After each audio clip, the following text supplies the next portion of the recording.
আসসালামু আলাইকুম। চাট ক্যানভাস চ্যানেলে সবাইকে স্বাগতম। আশা করি সবাই ভালো আছেন। আজকের ভিডিওতে আমরা ওয়ালটন এই স্টকটার ফান্ডামেন্টাল অ্যানালাইসিস করব। সো এই ভিডিওতে আমরা মূলত এই ওয়ালটনের half yearly or Q2 2025 and 2026 এর ডেটা অনুসারে তার ফান্ডামেন্টাল অ্যানালাইসিস করব। এই ভিডিওতে আমরা মূলত একটা প্রশ্নের উত্তর খোঁজার চেষ্টা করব। সেটা হলো যে ওয়ালটন কি পারবে পরবর্তী মাল্টিব্যাগার হতে? মাল্টিব্যাগার হলো সেই কোম্পানিগুলোই যেগুলো আপনাকে হয়তো একটা সার্টেন টাইমে আপনাকে 2x, 3x, 5x, 4x return দিবে। দ্যাট মিনস আপনার যে ইনভেস্টমেন্ট সেটা হয়তো 2 ফোল্ড অর 3 ফোল্ড মানে দ্বিগুণ বা ৩ গুণ হবে। তো লেটস সে এখন যদি কেউ এই ওয়ালটনে ৳১,০০,০০০ ইনভেস্ট করে সেটা ৫ বছর, ৬ বছর বা ২ বছর, ১ বছর পরে সেইটা ১০,০০,০০০ মানে ডাবল হওয়ার সম্ভাবনা রয়েছে কিনা এটাই আমরা মূলত দেখার চেষ্টা করব।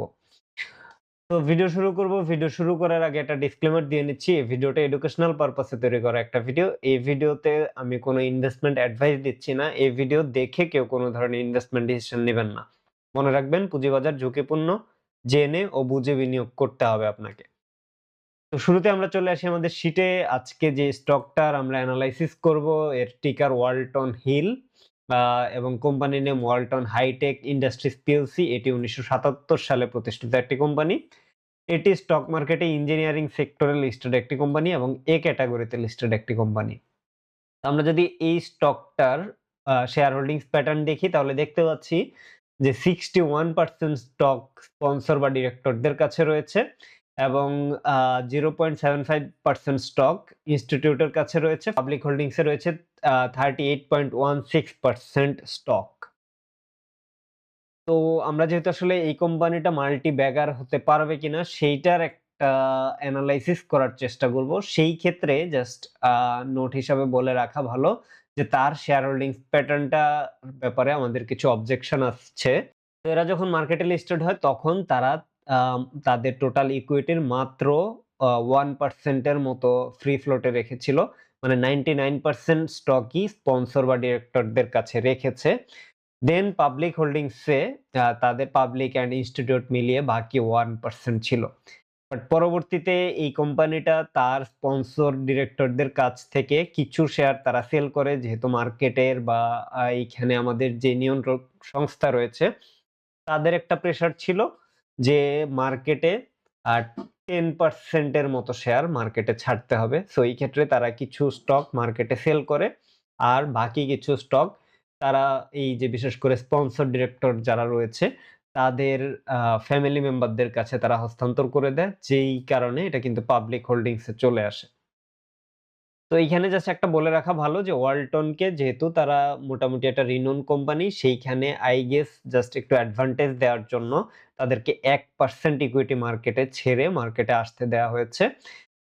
বাট ওভারঅল তারা পরবর্তীতে যেই কাজটা করেছে যে মার্কেটে প্রচুর শেয়ার তারা সেল করেছে। কারণ 1% যখন ছিল তখন বুঝতেই পারতেছেন যে সাপ্লাই লাইনটা অনেক ন্যারো ছিল। বাট সেটার থেকে বাড়তে যখন 38% এসেছে, হয়তোবা এখনো তাদের ফ্যামিলি মেম্বারদের কাছে অনেক শেয়ার রয়ে গিয়েছে। নাকি ফ্যামিলি মেম্বারদের নামে নিয়ে তারপরে সেই শেয়ারকে কোনো ডিক্লারেশন ছাড়া মার্কেটে সেল করে দেয়া হয়েছে, সেটা কিন্তু আমরা এখনো জানি না। কারণ এই স্টকটা যখন এই যে ফ্যামিলি মেম্বারদের কাছে দেয়া হয়, আ এই প্রাইসের আশেপাশে মানে ফ্লোর প্রাইস যখন তুলে দেয়া হয়, তো ৳৯০০ বা ৳১,০০০ র আশেপাশের একটা শেয়ার কমতে ৳৩৮২ টাকায় চলে এসেছে। তো এটা অবশ্যই সাপ্লাই লাইন অনেক বেশি স্ট্রং না হলে আ এই প্রাইসে আসার কথা না। এবং একই সাথে এই যে এখানে দেখতেই পাবেন যে এই কোম্পানিটা কিন্তু মার্কেটে লিস্টেড হওয়ার পরে আ তারা জাস্ট যেহেতু 1% স্টক ছিল, সো সাপ্লাই অনেক উইক ছিল। বাট ডিমান্ড তো মোটামুটি থাকবেই। ওয়ালটন যেহেতু একটা নামকরা কোম্পানি। তো এখানে দেখতেই পাচ্ছি যে এই প্রাইসটা কিন্তু আইপিও তে আসার পরে এক লাফে উঠতে সেটা ৳১৫০০ য় উঠে যায়। বাট এরপরে আ এইখানে কিন্তু সেটা এখন আবার কমতে ৳৩৮২ য় চলে এসেছে। ইভেন তার এই যে ইনিশিয়াল ডেজ এ যেই ট্রেড ভ্যালু ছিল সেটার আশেপাশেই কিন্তু বর্তমানে চলে এসেছে। তো ওভারঅল এইখানে আমরা যদি এই কোম্পানিটাকে বলতে চাই, মাল্টিব্যাগার কোম্পানি হতে গেলে ম্যানেজমেন্টের সততার প্রয়োজন আছে বা ম্যানেজমেন্টকে স্ট্রং হতে হয়। তো এইখানে আসলে আমরা তার ম্যানেজমেন্টকে আ আসলে খুব বেশি সৎ বলতে পারতেছি না।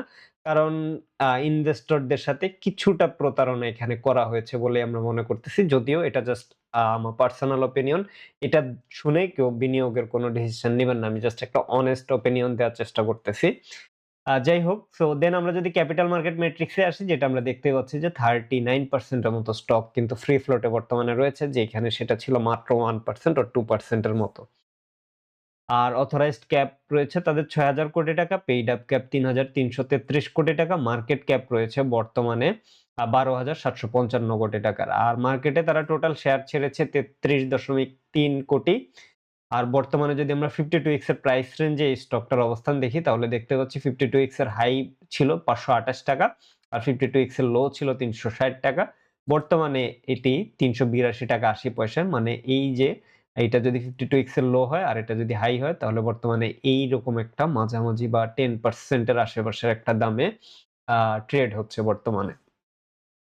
দেন আমরা দেখতে পাচ্ছি যে এদের অডিটেড পি ছিল 11.19 এবং বর্তমানে আনঅডিটেড পি কিন্তু অডিটেড পি চাইতে বেড়ে 17.56 হয়ে গিয়েছে। সো অনেকেই পি দেখে ভ্যালুয়েশন করার চেষ্টা করেন। সেই ক্ষেত্রে বলব যে অডিটেড বা লাস্ট যেই আ তার অ্যানুয়াল রিপোর্ট ছিল সেটার তুলনায় এখন তার ভ্যালুয়েশন হয়তোবা একটু বেশিতেই সে ট্রেড হচ্ছে।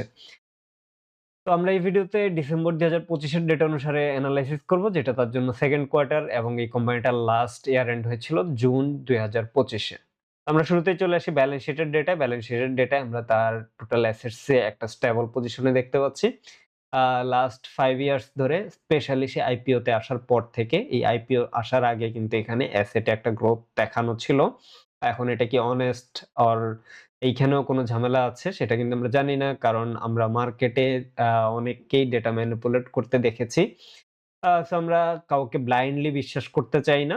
বাট মার্কেটে আসার পরে আমরা যেটা দেখতেছি সেটাকে যদি আমরা পজিটিভ সেটাকেই যদি আমরা অ্যাকচুয়াল ডেটা চিন্তা করি, সেইখানে আমরা দেখতে পাচ্ছি যে স্টেবল তার টোটাল অ্যাসেটস অ্যান্ড মার্কেটে আসার পরে তার টোটাল ইকুইটি কিছুটা বেড়েছে। এইখানে কিছু অংশ মেবি আ তার স্টক ডিভিডেন্ড দেওয়ার কারণেও ইকুইটিতে কিছু অংশ বেড়েছে। যাই হোক, টোটাল লায়াবিলিটিস কমেছে মার্কেটে আসার পরে বা লিস্টেড হওয়ার পরে। এটা একটা পজিটিভ সাইন। তো এবার যদি আমরা আ কোয়ার্টারলি আর্নিংস দেখি, কোয়ার্টারলি আর্নিংস লাস্ট কোয়ার্টার মানে ডিসেম্বর কোয়ার্টারে আমরা দেখতে পাচ্ছি তার রেভিনিউ গ্রোথ ছিল নেগেটিভ 1.54%। আ সো একটা মাল্টিব্যাগার কোম্পানি হতে গেলে বিশেষ করে ওয়ালটনকে অনেকে গ্রোথ কোম্পানি হিসেবে চিন্তা করে থাকেন। সো আমরা আমাদের ভিডিওতেও আগে বেশ কয়েকবারই বলেছি যে একটা গ্রোথ কোম্পানির গ্রোথ রেটটা কিন্তু এট লিস্ট 10 to 12% থাকতে হবে। তাহলেই আমরা সেটাকে গ্রোথ কোম্পানি বলতে পারবো। তো ম্যারিকোর কথাও যদি বলি, আমরা ম্যারিকোর কিন্তু ইভেন আমরা লাস্ট যে এনালাইসিসটা করেছি, আপনারা ম্যারিকোর লাস্ট এনালাইসিস না দেখে থাকলে আমরা উপরে আই বাটনে দিয়ে দিব, সেখান থেকে গিয়ে দেখে নিবেন। তো সেখানে আমরা দেখেছিলাম যে ম্যারিকোর মতো একটা কোম্পানিরও কিন্তু রেভিনিউ গ্রোথ ছিল 32% এর আশেপাশে। এইখানে আমরা যেখানে ওয়ালটনকে একটা পিওর গ্রোথ কোম্পানি বলতেছি, তার রেভিনিউ গ্রোথ নেগেটিভ ছিল লাস্ট কোয়ার্টারে। এছাড়াও আমরা যদি ইভেন ৬ মাসের বা ২ কোয়ার্টার মিলিয়েও দেখি, রেভিনিউ গ্রোথ কিন্তু 8.48%। ওভারঅল ৫ বছর বা ১০ বছরের কেমন ডেটা সেটাও আমরা দেখব একটু পরেই। তার আগে আমরা যদি আবার এই কোয়ার্টারেই ফেরত আসি, তাহলে দেখতে পাচ্ছি revenue growth negative 1.54%, operating profit growth negative 9.28%, net profit growth negative 8.36%।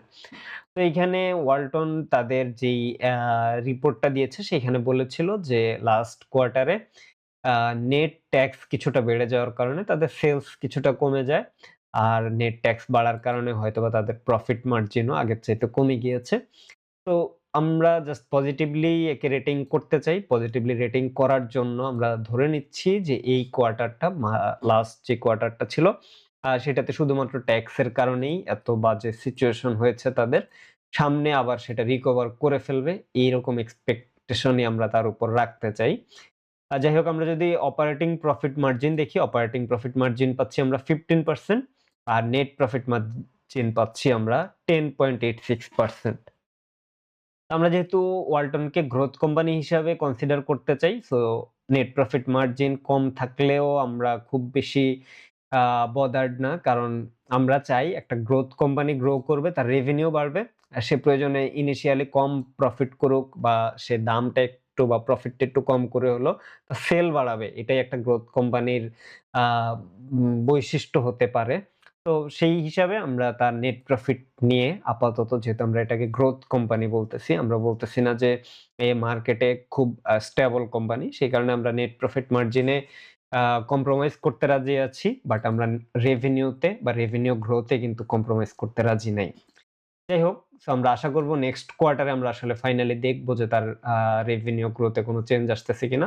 এবার যদি আমরা ৬ মাসের ডেটা দেখি, ৬ মাসের ডেটা কিন্তু 8.48%, যেখানে আমাদের জিডিপি গ্রোথ রেট ছিল 6%। আর লাস্ট ইয়ারে তো আমরা দেখেছি যে ওয়ালটন কিন্তু খুব ফলো করে প্রচার করেছে যে তারা ইন্টারন্যাশনাল অনেকগুলা মার্কেটে তাদের প্রোডাক্ট এক্সপান্ড করেছে। এছাড়াও তারা কিন্তু আর্জেন্টিনা ফুটবল টিমের আ এশিয়ান অঞ্চলের মেবি অ্যাম্বাসেডর বা এরকম কিছু একটা হয়েছে। তো ওভারঅল কিন্তু তারা গ্লোবালি এক্সপান্ড করেছে। বাট আমরা সেটা কিন্তু তার রেভিনিউ গ্রোথ এ এখন পর্যন্ত খুব একটা চেঞ্জ দেখতে পাচ্ছি না। তো আমি এখনই আসলে কনক্লুশন এ যাওয়ার জন্য কাউকে বলব না। কারণ আমরা এই যে ওয়ালটনের যেই আম আ তার যেই বৈশিষ্ট্য এটা দেখে আমরা দেখেছি নরমালি প্রতি বছর আ Q3 আর Q4 এ ওয়ালটনের আর্নিংস টা কম্পারেটিভলি Q1 এন্ড Q2 এর চাইতে বেটার আসে। তো আমরা হয়তোবা তার Q3 তে এন্ড অ্যানুয়াল রিপোর্টে গিয়ে আমরা ফাইনাল অ্যাসেসমেন্ট এ যাব। বাট আপাতত আমরা একটা ফ্ল্যাগ রেইজ করে রাখতেছি বা একটা কনসার্ন অর ওয়ার্নিংস আমরা রেইজ করে রাখতেছি। তো আমরা যদি অপারেটিং প্রফিট গ্রোথ দেখি, অপারেটিং প্রফিট গ্রোথটা নেগেটিভ ছিল। বাট নেট প্রফিটে ভালো একটা গ্রোথ দেখতে পাচ্ছি আমরা 19.34%। আর নেট প্রফিট মার্জিনও এখানে 13%। সো যেটা বললাম যে নেট প্রফিটের ইভেন গ্রোথ না থাকুক, নেট প্রফিটের গ্রোথ কনসিস্টেন্ট থাকুক ১-২% থাকুক, বাট রেভিনিউতে ভালো গ্রোথ থাকতে হবে। আর নেট প্রফিটের গ্রোথটা আসলে মেইনলি যদি ট্যাক্সের কারণে হয়তোবা অনেক সময় প্রবলেম হতে পারে বা কম প্রফিটের কারণে অর মার্কেটিং এর কারণে কম হতে পারে।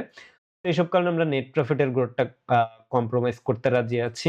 বাট একটা গ্রোথ কোম্পানি বা ওয়ালটনের মতো একটা গ্রোথ কোম্পানির কাছ থেকে আমরা রেভিনিউ গ্রোথ আরো হাইয়ার নাম্বার এক্সপেক্ট করি। এবার যদি আসি আর্নিংস বা অ্যানুয়ালাইজড আর্নিংস এ সো এই যে ৬ মাসের ডেটা, এই ৬ মাসের ডেটার উপরে বেস করে আমরা একটা অ্যানুয়ালাইজড ডেটা করেছি। আ সো এইখানে যেটা বললাম যে লাস্ট ২ কোয়ার্টার মানে Q3 অ্যান্ড Q4 এ তার আর্নিংস ভালো আসে। সেই হিসাবে আমরা এখানে যেই আর্নিংস পার শেয়ার পাচ্ছি এর চাইতে আরেকটু বেটার নাম্বার আসবে এটাই আমরা এক্সপেক্ট করতেছি। আ এইখানে আসলে এস্টিমেটেড আসতেছে ৳২১.৮০, বাট আমরা আশা করি যে তার Q3 অ্যান্ড Q4 বেটার আসলে এটা হয়তো এই ৳৩১ কে ছাড়িয়ে যাবে। বাট ওভারঅল আমরা যদি চিন্তা করি, আমরা দেখতে পাচ্ছি আ যে এই জুন ২১ এর পরে তার কিন্তু আর্নিংস বাড়ে নাই। ইভেন আমরা যদি আমরা এবছরটা বাদ দেই, যেহেতু আমরা বলতেছি Q3 আর Q4 এ ভালো ডেটা আসে। বাট আগের বছরগুলাতে আমরা কিন্তু রেভিনিউতে খুব একটা ভালো সিচুয়েশন দেখতে পাচ্ছি না। বরং আমাদের দেখার কথা ছিল যে এইখান থেকে এই যে এরকম উপরের দিকে যাবে। বাট আমরা দেখতে পাচ্ছি যে জুন ২২ এর পর থেকে তার রেভিনিউ কমতেছে। অথচ তার কিন্তু মার্কেট বড় হয়েছে। ইন্টারন্যাশনাল অনেক মার্কেটে সে এখন এক্সপান্ড করতেছে। প্রোডাক্ট বেস বা প্রোডাক্ট লাইন বড় হয়েছে। আর এখানে আসলে নেট প্রফিট কমে বা নেট প্রফিট আ কমাটাকে আমরা খুব বেশি ভয় পাচ্ছি না বা এটা নিয়ে আমরা খুব কনসার্ন রেইজ করতেছি না। কারণ একটা গ্রোথ কোম্পানির জন্য যেটা হয় যে তার যদি প্রোডাক্ট লাইন বড় হয়, লেটস সে তারা নতুন করে পানির ফিল্টার বানাচ্ছে। আমি জাস্ট এক্সাম্পল হিসেবে বলতেছি। সো এটার জন্য হয়তো তার আ ফ্যাক্টরি স্থাপন করতে হবে। সো আ এই যে তার ক্যাপেক্স এ খরচ করতেছে, এইসব কারণে তার নেট প্রফিট হয়তোবা কমে যেতে পারে। বাট তার তো সেল বাড়তে হবে। সে যে একটা পানির ফিল্টার আর পানির একটা প্রোডাক্ট লাইন করলো। এই ফিল্টারটা তো সে যে সেল করতে পারতেছে। বাট দিন শেষে লস হচ্ছে এরকমটা হলেও তাও মানা যেত।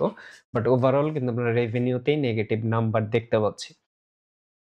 যাই হোক, আমরা যদি নেট প্রফিট মার্জিন দেখি, নেট প্রফিট মার্জিনটাও আমরা নেগেটিভ ট্রেন্ডেই দেখতে পাচ্ছি। কারণ এইখান থেকে কন্টিনিউয়াসলি কমতেছে এটাই আমরা দেখতে পাচ্ছি। বাট এটা নিয়ে আমরা খুব বেশি কমেন্ট করব না। আমরা এবার যদি রেশিওস ডেটাতে আসি, রেশিওস ডেটাতে তার ডেট টু ইকুইটি রেশিও কমতেছে। এটা একটা ভালো সাইন। আর একটা মাল্টিব্যাগার কোম্পানির জন্য কিন্তু আসলে জিরো ডেট কোম্পানি হওয়া অনেক ইম্পোর্টেন্ট। কারণ আমরা যদি দেখি তার ডেট টু ইকুইটি রেশিও এইখানে 0.21 আ এক্স, মানে হলো তার আসলে ইকুইটির ২১% এর মতো তার ডেট রয়েছে। আর ডেট কভারেজ রেশিও তার ৳৪.৪২, মানে তার প্রতি ৳১০০ অপারেটিং প্রফিটের এগেইনস্ট এ ৳৪ র মতো ডেটের জন্য ইন্টারেস্ট আকারে খরচ হচ্ছে। সো এটা খুব বেশি নাম্বার না। এটা নিয়ে আসলে চিন্তিত হওয়ার কিছু নাই। আর capex to revenue 6.12%, capex to net profit. So এই যে যেটা বললাম যে একটা গ্রোথ কোম্পানি হয়তোবা নতুন প্রোডাক্ট লাইনের জন্য অনেক টাকা ইনভেস্ট করবে। এখানে আমরা দেখতে পাচ্ছি তার নেট প্রফিটের 46% এর মতোই সে ক্যাপেক্স এ খরচ করতেছে। বাট সেটার একটা রিফ্লেকশন তো আমরা কোথাও দেখতে চাই। যে আপনি নতুন ক্যাপেক্স করতেছেন সেটা হয়তোবা আমি রেভিনিউতে দেখতে চাবো যে আপনি নতুন একটা প্রোডাক্ট লাইন করতেছেন, সেটার থেকে নতুন সেল জেনারেট হচ্ছে। তো এটা আমরা দেখতে পাই নাই আনফরচুনেটলি। দেন আমরা অ্যাসেট টার্নওভার রেশিও যদি দেখি, সো এটাও আমরা নেগেটিভ ট্রেন্ডে দেখতে পাচ্ছি। বাট একটা গ্রোথ কোম্পানির কাছ থেকে আমরা positive asset turnover ratio expect করি। আর ROE, এখানে রিটার্ন মেট্রিক্স আমরা যদি গ্রোথ কোম্পানি হিসেবে কনসিডার করি বা যেটা বললাম যে রিটার্নের উপরে আমরা আপাতত খুব বেশি কনসেনট্রেট করতেছি না। সো এটা নেগেটিভ ট্রেন্ড আমরা মেনে নিতে পারি তখনই যদি আমরা রেভিনিউতে একটা পজিটিভ গ্রোথ দেখতে পাই। বাট আপনি যখন পজিটিভ গ্রোথ রেভিনিউতে দেখাতে না পারবেন তখন আমি হয়তোবা এই ROE তেও একটা পজিটিভ ট্রেন্ড আপনার কাছ থেকে দেখতে চাবো। সো আজকে জাস্ট আমি মাঝখানে একটু বলে নেই, আমার এনালাইসিসটা শুনে একটু হার্শ মনে হতে পারে। আমি ওয়ালটনের প্রতি একটু হার্শ হচ্ছে কিনা এটা মনে হতে পারে। বাট আসলে ওয়ালটনের মতো একটা কোম্পানির কাছ থেকে অ্যাজ এ ইনভেস্টর আমাদের যে এক্সপেকটেশন, সো সেই জায়গা থেকে আসলে এক্সপেকটেশন ওয়াইজ ইভেন আমি আসলে এক্সপেকটেশন ওয়াইজ অনেক কমই হার্শ হচ্ছি।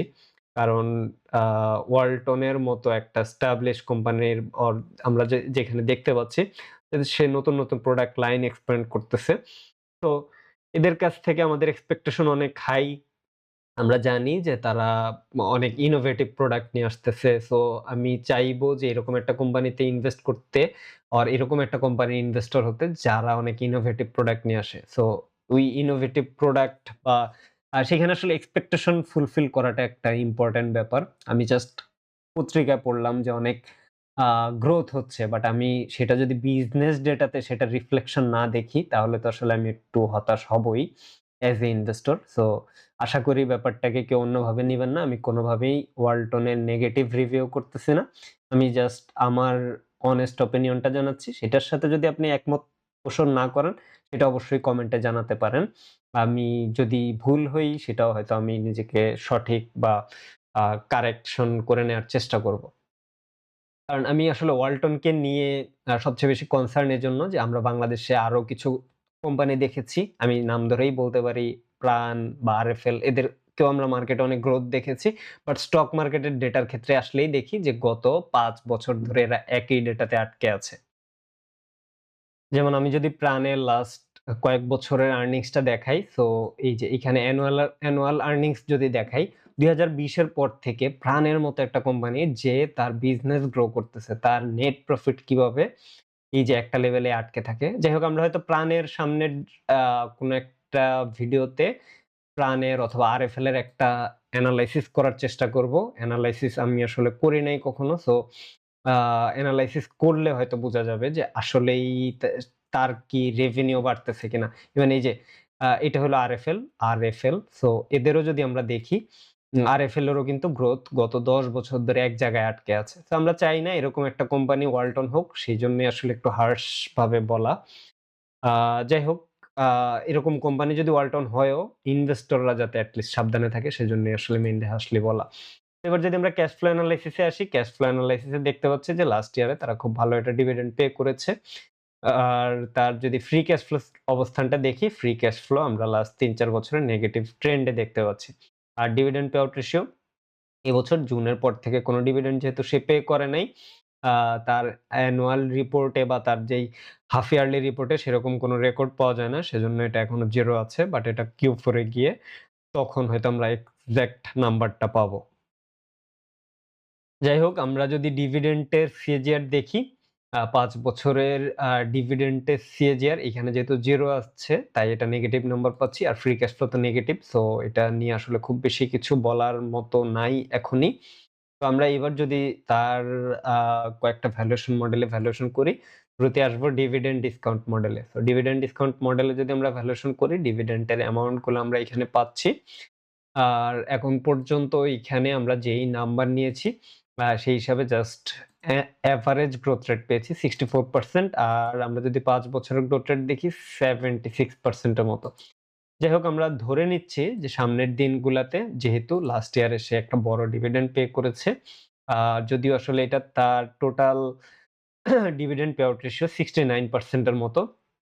তো ওভারঅল তার বিজনেসের গ্রোথ রেটটা যদি আমরা দেখি, ৫ বছরে কিন্তু নেট প্রফিটে একটা নেগেটিভ গ্রোথ রেট দেখতে পাচ্ছি। সো ওভারঅল আমরা যদি ধরে নেই যে সামনের দিনগুলোতে তার নেট প্রফিটও 10% করে বাড়বে। আর ডিভিডেন্ড গ্রোথ রেটটা 6% এর আশেপাশে করে হবে। তো 6% যদি ধরি, 6% ধরলে আমরা তার ইন্ট্রিনসিক ভ্যালু পাচ্ছি ৳৪৯১ যেটা তার বর্তমান প্রাইসের এগেইনস্ট এ 28.5% আন্ডার ভ্যালুড অবস্থায় রয়েছে। এবার আমরা যদি DCF or discounted cash flow analysis মডেলে তার ভ্যালুয়েশন করি, তাহলে সেটার জন্য আমরা তার ফ্রি ক্যাশ ফ্লোর ডেটা নিয়েছি এবং এইখানে ফ্রি ক্যাশ ফ্লোকে যেহেতু আমরা একটা নেগেটিভ ট্রেন্ডে দেখতে পাচ্ছি, আমরা এক্সপেক্ট করতেছি বা আমরা একটু পজিটিভলি চিন্তা করতে চাই। তো আমরা এক্সপেক্ট করতেছি এখান থেকে সে টার্ন অ্যারাউন্ড করবে। সো আমরা ধরে নিচ্ছি যে তার free cash flow year on year 10% করে গ্রো করবে। সো রাইট নাও নেগেটিভে আছে 10%, দ্যাট মিনস আমরা অনেক বেশি অপটিমিজম দেখাচ্ছি এখানে ফর সাম রিজন। তো কেন দেখাচ্ছি সেটা হয়তো আপনারা ভ্যালুয়েশন দেখলেই বুঝতে পারবেন। তো 10% ও যদি গ্রোথ রেট ধরি তাহলে ইন্ট্রিনসিক ভ্যালু আসে ৳২২১ যেইটা তার বর্তমান প্রাইসের এগেইনস্ট এ 42% ওভার ভ্যালুড অবস্থায় রয়েছে। তো এইখানে তার রেভিনিউ ভালো থাকলে হয়তোবা আমরা ফ্রি ক্যাশ ফ্লোর অবস্থানটা রিকনসিডার করতে পারতাম। কারণ গ্রোথ কোম্পানিতে অনেক ভালো ফ্রি ক্যাশ ফ্লো থাকবে এটা এক্সপেক্টেড না আসলে। দেন আমরা যদি রেসিডুয়াল ইনকাম মডেলে আসি, যেটা আমরা বললাম, আমরা ধরে নিচ্ছি সামনের দিনগুলাতে এখন যদিও তার নেট প্রফিট এর গ্রোথ রেটটা নেগেটিভ, বাট আমরা ধরে নিচ্ছি সামনের দিনগুলাতে সে 10% করে নেট প্রফিট এর গ্রোথ রেট দেখাতে পারবে। আর ইকুইটি গ্রোথ রেট যদি 5% করে হয়, স্টিল এইখানে আমরা জাস্ট একটা জিনিস দেখাই, নেট প্রফিট এর গ্রোথ রেট কিন্তু ৫ বছরও নেগেটিভ ৳15। এই যে ২১ সালে কিন্তু সবকিছুই বেশি, বেশি দেখতে পাবেন। এটার একটা রিজন হলো ২১ সালে সে মার্কেটে লিস্টেড হয়েছে। সো অ্যাকচুয়াল ডেটা এখানে দেখিয়েছে কিনা সেটার ব্যাপারে কোয়েশ্চেন করতেই পারি।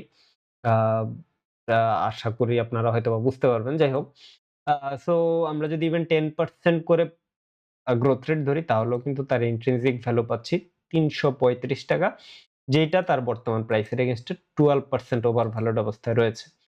তো এবার আমরা যেই ৩ টা ভ্যালুয়েশন মডেলে তার ভ্যালুয়েশন করেছি সেটার একটা সামারি যদি দেখি তাহলে দেখতে পাচ্ছি এইখানে আমরা ডিসিএফ মডেলে পেয়েছিলাম ৳২২১, ডিভিডেন্ড ডিসকাউন্ট মডেলে পেয়েছিলাম ৳৪৯১ এবং রেসিডুয়াল ইনকাম মডেলে পেয়েছি ৳৩৩৫। এই ৩ টাকে যদি আমরা এভারেজ করি তাহলে ৳৩৫০ র মতো আসে তার ইন্ট্রিনসিক ভ্যালু, যেইটা তার বর্তমান প্রাইসের এগেইনস্ট এ 8% ওভার ভ্যালুড অবস্থায় রয়েছে। তো আশা করি ভিডিওটা দেখে আপনারা বুঝতে পারতেছেন। তবে এখানে একটা জিনিস আছে যেটা আমরা হয়তো Q3 তে গিয়ে ফাইনালি আ আরেকবার এনালাইসিস করলে তখন বুঝতে পারবো। কারণ আমরা দেখেছি ওয়ালটনের ক্ষেত্রে তার Q3 অ্যান্ড Q4 এর ডেটাটা কম্পারেটিভলি বেটার আসে। আ সো আমি জাস্ট এটা আপনাদেরকে একটু দেখিয়ে দেই। আ এই যে ইপিএস এর ডেটা যদি দেখাই, এখানে দেখতেই পাচ্ছেন যে Q1, Q2 a com, but Q3, Q4 এ বেশ ভালো ডেটা আসতেছে। দেন Q1, Q2, Q3, Q4 এ বেশ ভালো, কম্পারেটিভলি Q1, Q2 র চাইতে ভালো নাম্বার দেখতে পাই। তো আমরা হয়তোবা অ্যানুয়াল রিপোর্টে যখন তার এনালাইসিস করব, তখন হয়তো অ্যাকচুয়াল ভ্যালুয়েশন অর অ্যাকচুয়াল সিচুয়েশনটা জানা যাবে। আপাতত আমরা কোনো আ কনক্লুশন এ যাইতে চাই না। আমরা আপাতত এই ওয়ালটনকে ক্লোজলি মনিটর করতে চাই এবং আমরা তার উপর পজিটিভলি আ ভরসা করতে চাই। আমরা আশা করব যে এই কোম্পানিটা ওই যে আমরা যেই আরো ১ টা ২ টা কোম্পানির নাম বললাম, তাদের মতো করবে না। আমরা আশা করি এরা এদের ইনভেস্টরদেরকে হতাশ করবে না। আশা করি ভিডিওটা ভালো লেগেছে। ভিডিওটা ভালো লাগলে এই ভিডিওতে একটা লাইক করবেন, কমেন্ট করবেন এবং আপনার পরিচিতজনদের সাথে ভিডিওটা শেয়ার করবেন। দেখা হবে পরবর্তী কোনো ভিডিওতে। সে পর্যন্ত সবাই ভালো থাকবেন। ধন্যবাদ সবাইকে। আসসালামু আলাইকুম।